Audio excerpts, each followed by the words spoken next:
नमस्कार। Times of Swaraj में आप सबों का स्वागत है और मैं हूं संतोष सिंह।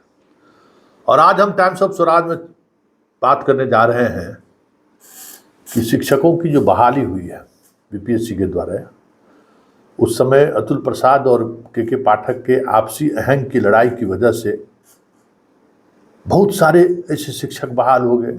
सॉल्वर गैंग वाले से लेके जिनका STET नहीं था वो भी बहाल हो गए, सब्जेक्ट जिनका नहीं था वो भी बहाल हो गए, बहुत सारी तरीके से लोग बहाल हो गए। कंप्यूटर वाला तो विशेष मामला है ही। उन तमाम मसलों को लेकर शनिवार को एक बैठक हुई है, जिसकी जानकारी अभी हमें मिली। पाठक जी बैठक लिए कि भाई नौकरी तो दे दिए, सब कुछ हो गया है, लेकिन इसका वेरिफिकेशन कैसे करें, इतनी बड़ी संख्या में है। हाँ, अब क्या किया जाए भाई। थंबनेल जांच शुरू किए, तब वहाँ एक फर्जीवाड़ा, और फर्जीवाड़ा का जब पकड़ाना शुरू किया तो थंबनेल जांच कराने नहीं आ रहा है। आपको जानकर हैरानी होगी, जो फर्स्ट फेज में बहाल हुआ है उसमें 70,000 ऐसे शिक्षक हैं। 70,000, 1-2 हज़ार नहीं, 70,000 ऐसे शिक्षक हैं जिनकी पूरी प्रक्रिया अभी भी अधूरी है। समझ गए।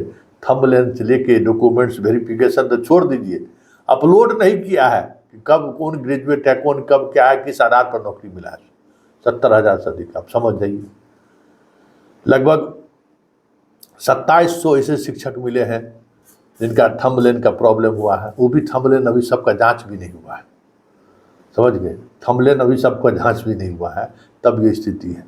क्योंकि जैसे ही जांच की प्रक्रिया शुरू होती है ना, बहुत तरह का चीज़ें सामने आती। तो उसी बैठक में हुआ कि भाई पढ़ाने के साथ साथ एगो समझदार IAS अधिकारी आ गया है शिक्षा विभाग, यंग है, ट्रेनी है, लेकिन पाठक से समझदार है। वो भाई कि आप 5 बजे शाम के बाद ले जाके जो थंब इम्प्रेशन की जो बात करते हो, कहाँ से व्यवहारिक है सर। वो तो दिन के उजाले में होना चाहिए, और हर एक बार में इतनी संख्या बुलाने की जरूरत क्या है सर। एक जिला में 10,000, 8,000, 5,000 बहाल हुआ है। हम क्यों नहीं 100 शिक्षक को, 50 शिक्षक को रोज बुलाते हैं। 3 महीना में सारा कुछ वेरिफिकेशन हो जाएगा। और क्यों नहीं हम लेयर वाइज प्रखंड से शुरू करते हैं, प्रखंड, अनुमंडल और उसके बाद डिस्ट्रिक्ट, 3 लेयर में सबका जांच हो जाए, तो अलग अलग तरीके से जांच भी हो जाएगी। उसका डॉक्यूमेंट्स को लेकर जो बातें हैं वो भी, थंबनेल है, सब कुछ हो जाएगा। एक ही जगह क्यों इसको ये हो रहा है। तो सुझाव तो बहुत अच्छा, हमको भी लगा कि सुझाव तो बहुत अच्छा है, लेकिन पाठक बाबा है, पाठक बाबा मान भी लेंगे तो जो बाकी सब जो फर्जी गैंग का जो सरदार सब है शिक्षा विभाग में, वो कुछ न कुछ लफड़ा लगा ही दे रहा है। लेकिन बात यही ख़त्म नहीं हुई। बात तो अभी फर्स्ट फेज का 80% जांच बचा ही हुआ है, और सेकेंड फेज वाला भी का एक किसी का भी जांच नहीं हुआ है। तो आप समझ जाइए कि इतने बड़े स्तर पर बहाली हुई है, और वो बहाल होने वाला व्यक्ति योग्य है कि अयोग्य है, ये विभाग को पता नहीं है। मैथमेटिक्स के वो टीचर के रूप में भरा है, वो मैथमेटिक्स उसका सब्जेक्ट ऑनर्स रहा है या नहीं रहा है। बहुत तरह की चीज़ें हैं जिन चीज़ों की जांच फॉर्म भरने के समय में भी नहीं हुआ, फॉर्म भरने के बाद, रिजल्ट निकलने के बाद भी नहीं हुआ, और अब तीसरे फेज का जो है सो परीक्षा होने वाला, तीसरा TRE परीक्षा हो रहा है। मतलब 2 TRE में बहाल शिक्षक सही है या फर्जी है, उसकी जांच की प्रक्रिया अभी ठीक से शुरू भी नहीं हुई है कि तीसरा आ रही है। मतलब 3 लाख शिक्षक मान के चलिए कि 2-2.5 लाख टीचर बहाल होंगे, और उसकी प्रक्रिया जो कितना बरस लगेगा। ये सब जो बहाल हुआ है, पता चला कि रिटायर हो जाएगा ये सब का जांच होते होते। तो सब अपना अपना बाल नोच रहा था कि करे तो करे क्या। सब एकदम कर रहा है। पाठक का अपना ऐसे अपना दिन एकदम जोर कर रहा है, गलिया रहा है, साला हेडेक हो गया, कितना कत्ता कमीना सब बहाल हो गया है।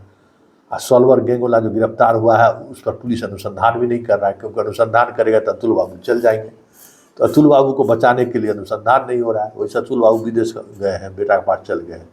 रिटायरमेंट बेनिफिट स्कीम के तहत उनको लगा था कि हमको बना देगा विद्युत बोर्ड नियामक आयोग का अध्यक्ष 5 साल के लिए, नहीं हुआ।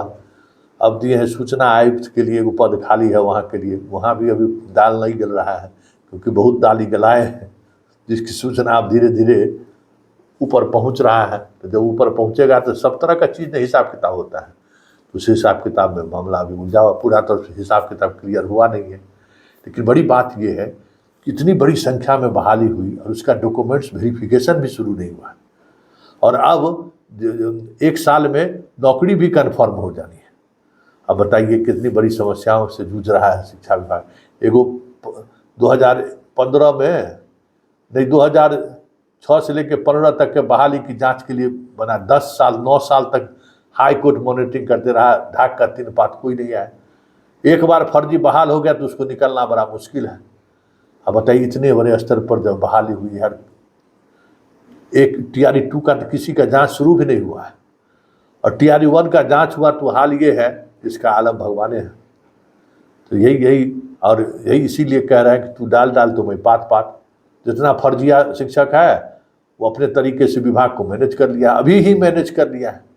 तो जब कभी जांच की प्रक्रिया होती है छुट्टी पर चल जाता है। अब खोजते रहिए, अब कौन इतना हिसाब रखेगा। और मिला हुआ है ये है, उसी में लोग बचा के किसी तरीके से चालता है कि 1 साल। वकील भी यही सलाह दे रहा है कि आप कन्फर्म हो जाइए ना, उसके बाद तो फिर हम हाई कोर्ट सुप्रीम कोर्ट आपको झला देंगे, क्योंकि कन्फर्म होइएगा तब सरकार आपको बर्खास्त करेगी। वैसे अभी जिले शिक्षा पदाधिकारी आपको बर्खास्त कर देगा। तो ये सब सलाह भी लोग दे रहे हैं। इसलिए किसी तरीके से बहाली की जो प्रक्रिया है 1 साल में हम कन्फर्म हो जाए। बताइए अगर ये स्थिति है तो क्या होगा, हैं? जो फर्जी शिक्षकों के खिलाफ हम लोग मुहिम चलाए थे, उस मुहिम का क्या होगा। सब फर्जी फिर बहाल हो गया।